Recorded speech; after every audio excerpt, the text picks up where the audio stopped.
Black and white photography has always been a favorite of mine, and for literally decades, Nik Silver Efex has been the premier tool for making amazing black and white images. And with every upgrade, Silver Efex gets better and better.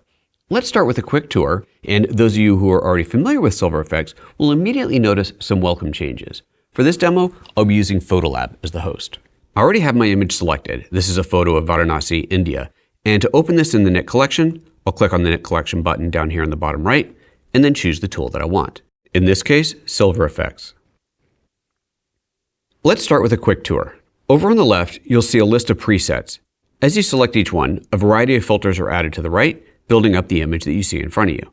As you can see, there's a ton of different presets in here, each one unique, and each one providing different ideas about what you can do with your photo or how the different filters work. In fact, it's a great way to learn what this tool can do. By simply going through the presets, you'll learn a lot about what's possible in here. To reset your image, scroll to the very top, and there is a neutral preset which removes all effects and takes you back to the beginning.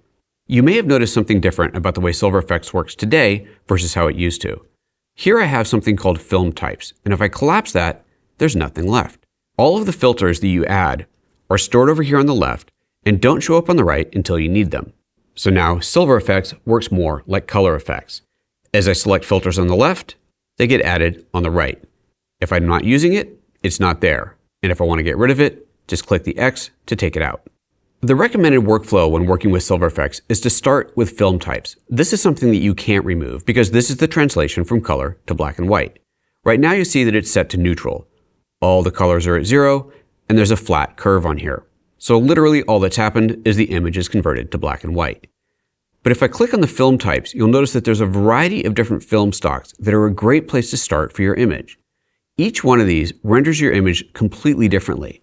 So it's a really good idea to roll through these and see which ones work for your image.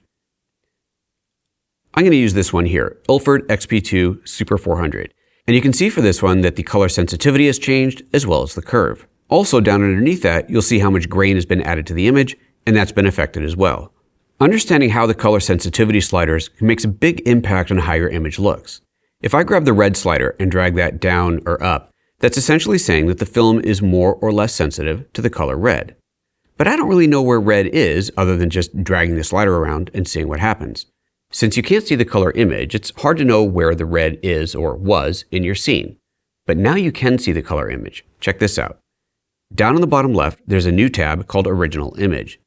As I select that, it shows me the original color image in a little window so I can see exactly where the colors are. If I wanted to affect my blue sky here and I dragged the blue slider back and forth but not much was happening, well, now I know why. Looking at the color image, there really is very little blue in this shot.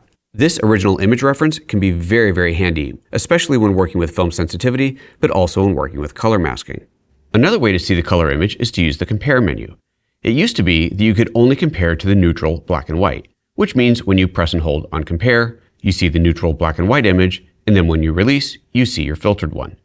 However, now you can change this to show the original image, which means you'll now see the color image when you click and hold on compare. All right, let's do some more work to the image. This image is clearly quite a bit hazy, so I'm going to add clear view to this to see if I can clean this up a bit. I'll click plus next to clear view and add that to my filter stack. Now as I take the intensity up, we can see that we're cutting through a bunch of that fog. And that looks pretty cool, but it might be a little bit too much. I definitely like the clarity that's happening up here on the front of the buildings, but it's getting a little bit too clear back here. I kind of like the way it faded off into the distance. A new capability is that I can now mask clear view. So I'm going to use a control line and then click and drag across the building here to mask out the part of it that I want. Now this doesn't quite look like what I was hoping it would, so let's take a look at what the mask actually looks like. That has created the control line, but the image didn't change. That's because my clear view intensity slider over here is set for the entire image. So I'll take that back down to 0 and then use a new intensity slider that has appeared along with this control line to add intensity only where the mask is letting it through. If I want to see exactly what that mask is affecting, I can click here to preview the mask. And of course I can adjust it if I need to. This seems to work pretty well though, so I'll hide the mask and adjust the sensitivity some more. Looking pretty good. If I toggle that on and off, we can see the effect that it's made. Clear view's been applied to the buildings here, but the ones on this side have been left alone. Another tool that you can now add local adjustments to is selective tones. With selective tone selected, I'm going to grab a simple control point and drop it on the hull of this boat here. It's a little bit too dark, and I just want to brighten that up a bit. So I'll select that, preview my mask. That should work out well. And then take the shadows up just a little bit. Perfect. There's tons of other things you can do in Silver Efex. Maybe I want to add some image borders to this to make it look like a print. There's lots of different varieties in here, and these look pretty cool and can be adjusted quite a bit as well. Maybe that's a bit big, I'll size it down a little bit. Or maybe you just want to add a vignette. I'll get rid of the image borders, add a vignette in here instead. Let's try the different presets in here and find something that works.